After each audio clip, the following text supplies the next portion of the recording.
رسول اللہ صلی اللہ علیہ وسلم کی وفات کے بعد امت میں جو پرابلم کریٹ ہوئی ہے، جس کو سقیفہ بنی سعدہ کا بھی نام دیا جاتا ہے، اور خلافت کا مسئلہ چھڑا ہے، تو اس میں اہل تشیع کا تو موقف یہ ہے، ان کے تو تمام اس پہ تقریباً ان کا اجماع امت ہی ہے شیعہ کا، کہ رسول پاک صلی اللہ علیہ وسلم نے حضرت علی کو واضح بنا دیا تھا۔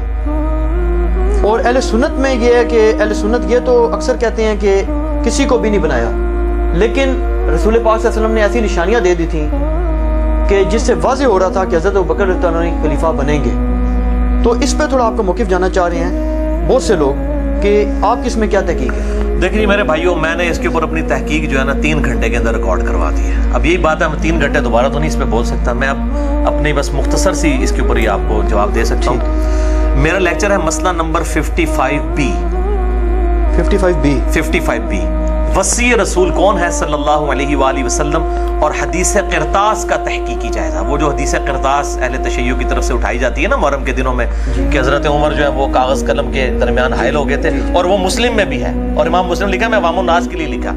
اور آپ بتائیے کہ شیخ زبیر صاحب نے آپ کو اور باقی اہل حدیث علماء نے کہا کہ حدیث قرطاس بیان کرنا حرام ہے۔ نہیں، حرام نہیں، انہوں نے کہا کہ کرنی نہیں چاہیے اس وجہ سے کہ پھر فتنہ پھیلے گا، فتنہ پڑے گا۔ تو امام مسلم جو ہے نا یہ فتنہ پھیلا گئے، نعوذ باللہ من ذالک۔ اب ظاہر ہے کہ پھر آپ کو بخاری مسلم کے ترجمے نہیں کرنے چاہیے تھے۔ آپ جب ترجمے کریں گے تو آپ نوٹس بنائیں گے کہ آپ یہ والی حدیثیں پڑھنی ہیں، ہم سے نوٹس بنوائے۔ عوام تو پڑھے گی، تو عوام پھر جواب لینے کے لیے آپ کے مولویوں پاس جائے گی، ویسے تو ان کے پاس انکمپیٹنٹ ہے، یہ جواب دے ہی نہیں سکتے، اس لیے کہتے ہیں باتیں نہیں کرنی چاہیے، ان کی کمپیٹنسی نہیں ہے، کنویں کے مینڈک ہیں، اپنے فرقے کی باتیں پڑھی ہوئی ہیں۔ پھر لوگ انشاءاللہ ہمارے پاس ہی آئیں گے، ہمارے پاس ہی آ رہی عوام الحمدللہ، سنیوں کی بھی اور شیعوں کی بھی۔ تو میرے بھائی وہ میں نے لیکچر ریکارڈ کروا دیا ہے، وصی رسول کون ہے۔ میرا یہ ہے صلی اللہ علیہ وسلم، میرا یہ موقف ہے کہ وصی رسول نہ تو سیدنا ابوبکر الصدیق رضی اللہ تعالیٰ عنہ ہے اور نہ سیدنا علی رضی اللہ تعالیٰ عنہ ہے وعلیہم السلام، پھر کون ہے؟ بلکہ وصی رسول جو ہے قرآن پاک ہے، یہ میں نے ثابت کیا ہے ایز فار ایز آپ صلی اللہ علیہ وسلم کی تعلیمات اس کنسرن قیامت تک کے لیے۔ اس میں نے حدیث بھی بیان کی ہے، بڑی مشہور حدیث صحیح بخاری میں انٹرنیشنل نمبر کے مطابق ہے 4459، اور یہ صحیح مسلم میں بھی موجود ہے، کہ عبداللہ بن ابی اوفا رضی اللہ تعالیٰ عنہ علیہ السلام، یہ میں جان بوجھ کے بار بار بولوں گا علیہ السلام، تاکہ یہ علیہ السلام والا کیڑا ان کے دل سے نکل جائے۔ بخاری اور مسلم میں ہم تشہد میں پڑھتے ہیں السلام علینا وعلی عباد اللہ الصالحین، ہم پر بھی سلام ہو، سارے نیک بندوں پر سلام ہو۔ میں جس کو نیک سمجھتا ہوں میں علیہ السلام کہوں گا، کیونکہ میں تو نماز میں کہتا ہوں، تو نماز کے بعد کیوں نہ کہوں۔ پھر جب ہم قبر رسول پہ جا کے السلام علیکہ یا رسول اللہ، السلام علیکہ یا ابا بکر، السلام علیکہ یا عمر کہتے ہیں، رضی اللہ تعالیٰ عنہ یا ابا بکر اور یا عمر نہیں کہتے۔ پھر قبرستان میں بھی السلام علیکم اہل الدیار من المؤمنین کہتے ہیں، یہ علیہ السلام میں کہوں گا۔ میں شروع میں یہ کیڑا اس لحاظ سے نکال دوں، اور یہ صحابہ کی سنت ہے کہ وہ قبر رسول پر جا کے یہ چیزیں عرض کیا کرتے تھے صلی اللہ علیہ وآلہ وسلم۔ تو عبداللہ بن ابی اوفا رضی اللہ تعالیٰ عنہ 86 ہجری میں فوت ہوئے ہیں، یعنی آپ صلی اللہ علیہ وآلہ وسلم کے بعد یہ 75 ایئرز زندہ رہے ہیں۔ ان سے سیدنا طلحہ نے پوچھا کہ بتائیے نبی صلی اللہ علیہ وسلم نے اپنا وصی کسی کو بنایا تھا؟ انہوں نے کیٹاگوریکلی ڈینائی کیا کہ نہیں، البتہ آپ صلی اللہ علیہ وآلہ وسلم نے ہمیں قرآن پہ چلتے رہنے کی وصیت کی تھی۔ اور صحیح مسلم میں جو حدیث ہے نا جی، حجۃ الوداع والا خطبہ، اس میں صرف قرآن کا ذکر ہے۔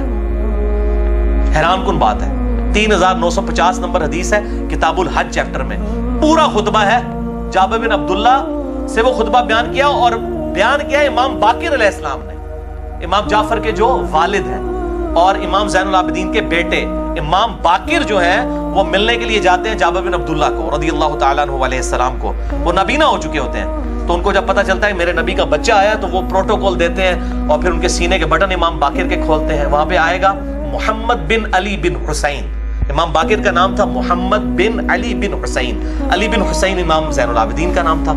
تو وہ ان کے سینے پہ ہاتھ پھیرتے ہیں اور کہتے ہیں تو میرے نبی کا بیٹا ہے، تو جو مجھ سے پوچھے گا بتائے میں بتاؤں گا۔ تو حج کی سب سے لمبی حدیث 3950 نمبر صحیح مسلم کے اندر، اب مجھے یاد 3950 ہی ہے، اور مشکات میں بھی آپ کو حج والے چیپٹر میں یہ شروع میں ہی مل جائے گی یہ والی حدیث۔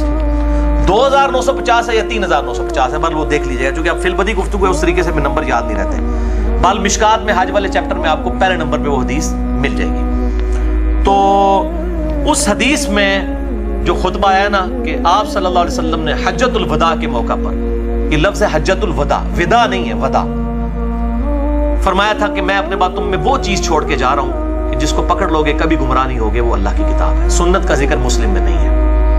یہ کھینچتان کے حسن درجے تک روایت ہے المستدرک للحاکم میں، انٹرنیشنل نمبر کے مطابق 318 نمبر، کہ دو چیزیں چھوڑ کے جا رہا ہوں، کتاب اللہ اور سنت۔ میرے نزدیک تو کتاب اللہ بھی کافی ہے، کیونکہ سنت اس کے اندر داخل ہے نا۔ من یطع الرسول فقد اطاع اللہ، جس نے رسول اللہ کی اطاعت کی اس نے اللہ کی اطاعت کی، عز وجل وصلی اللہ علیہ وآلہ وسلم۔ تو اس حدیث میں کتاب اللہ کا ذکر موجود ہے، وصی رسول جو ہے وہ کتاب اللہ ہے، حضرت عبداللہ ابن ابی اوفا کے تحت۔ بہرحال جو پولیٹیکلی وصی رسول خلیفۃ الرسول، اسی دیکھیں ہم اہل سنت بھی خلیفۃ الرسول حضرت ابوبکر صدیق کو کہتے ہیں رضی اللہ تعالیٰ، وصی رسول نہیں کہتے ہیں، خلیفۃ الرسول یعنی آپ کے بعد خلیفہ چنے گئے، ٹھیک ہے۔ صحیح مسلم میں حدیث ہے، اما عائشہ رضی اللہ تعالیٰ عنہا سے پوچھا گیا کہ بتائیے نبی صلی اللہ علیہ وسلم اگر اپنا وصی کسی کو بنا کے جاتے پولیٹیکلی کس کو بناتے؟ انہوں نے کہا میرا خیال ہے کہ ابو بکر کو بناتے۔ پوچھا اس کے بعد، کہا کہ عمر کو۔ پوچھا اس کے بعد تو کہا کہ ابو عبیدہ ابن جراح کو۔ یہ حضرت اما عائشہ خود کہہ رہی ہیں، ورنہ وہ کہتے میرے باپ کو بنا کے گئے، مجھ سے سوال کیوں کرتے ہو؟ ٹھیک ہے، اس لیے کہ صحیح بخاری میں حدیث ہے انٹرنیشنل نمبر کے مطابق 4460 نمبر، اما عائشہ کہتی ہیں نبی صلی اللہ علیہ وسلم کی وفات میری گود میں ہوئی ہے، آپ نے کسی کے لیے کوئی خلافت کی وصیت نہیں کی۔ باقی جو انڈائریکٹ نکالتے ہیں نا جی مصلی پہ کھڑا کر دیا تھا، تو آپ صلی اللہ علیہ وسلم کے مصلی پہ صرف حضرت ابوبکر نہیں کھڑے ہوئے ہیں، سیدنا ابوبکر سیدنا علی نے بھی نمازیں پڑھائی ہیں۔ اگر بخاری میں یہ حدیث ہے نا کہ ابو بکر کے علاوہ سارے دروازے بند کر دو، تو مسند احمد میں صحیح سند کے ساتھ حدیث ہے، مشکات میں بھی یہ موجود ہے حدیث، آپ کو سیدنا علی والے چیپٹر میں مل جائے گی صحیح سند کے ساتھ کہ علی کے علاوہ سارے دروازے بند کر دو۔ تو یہ والا جو پروٹوکول والا معاملہ ہے، بلکہ پھر آپ صلی اللہ علیہ وسلم کی زندگی میں بھی عبد الرحمن بن عوف نے نماز پڑھائی، صحیح مسلم میں حدیث ہے، آپ صلی اللہ علیہ وسلم نے پیچھے پڑھی ہے۔ حضرت ابو بکر کے پیچھے آپ صلی اللہ علیہ وسلم نے نماز کبھی نہیں پڑھی، نہ حضرت علی کے پیچھے۔ یہ خصوصیت صرف ایک شخص کی ہے اس امت میں، عبد الرحمن بن عوف کی۔ تو اس طرح کی جزوی فضیلتیں لوگوں کو حاصل ہیں۔ البتہ یہ بات ٹھیک ہے کہ امت کے اجماع نے چنا، شروع میں سیدنا علی نے بیعت نہیں کی، بعد میں 6 مہینے بعد انہوں نے بیعت کر لی، بخاری مسلم کی احادیث ہے۔ لہٰذا میں اسی بات کو حق مانتا ہوں کہ سیدنا ابو بکر الصدیق رضی اللہ تعالیٰ عنہ وعلیہ السلام جو ہے وہ خلیفۃ الرسول ہے، اور اس میں جو سعد ابن عبادہ ہیں انہوں نے بیعت نہیں کی ہے، تو ان کا اختلاف ہے، باقی پوری امت نے اتفاق کر لیا تھا۔ اور سیدنا عمر کی خلافت کے اوپر تو کسی نے پھر اختلاف نہیں کیا، شروع میں کیا بننے سے پہلے کہ حضرت ابوبکر کو آگے سمجھایا، لیکن بعد میں سب کا۔ تو میرا یہ موقف ہے کہ پولیٹیکلی سیدنا ابو بکر الصدیق رضی اللہ تعالیٰ عنہ وعلیہ السلام ہی خلیفۃ الرسول ہے۔ غدیر خم پہ سیدنا علی کے لیے جو وصیت کی گئی تھی وہ وصیت تھی کہ ان کے ساتھ حسن سلوک کرنا ہے آپ نے، اور میں نے بھی مسئلہ 156 ڈیٹیل غدیر خم پہ ریکارڈ کرا دیا ساری اسناد کے اوپر۔ وہاں پر اہل شام اور اہل مدینہ تھے، ان کو ڈرایا گیا تھا کہ علی کے ساتھ برا سلوک نہ کرنا، لیکن پھر باز نہیں آئے اور وہی معاملات ہوئے۔ تو یہ میرا تو اس حوالے سے ہی موقف ہے۔ اب چونکہ میرا اپنے موقف پوچھا ہے تو میں بتا رہا ہوں۔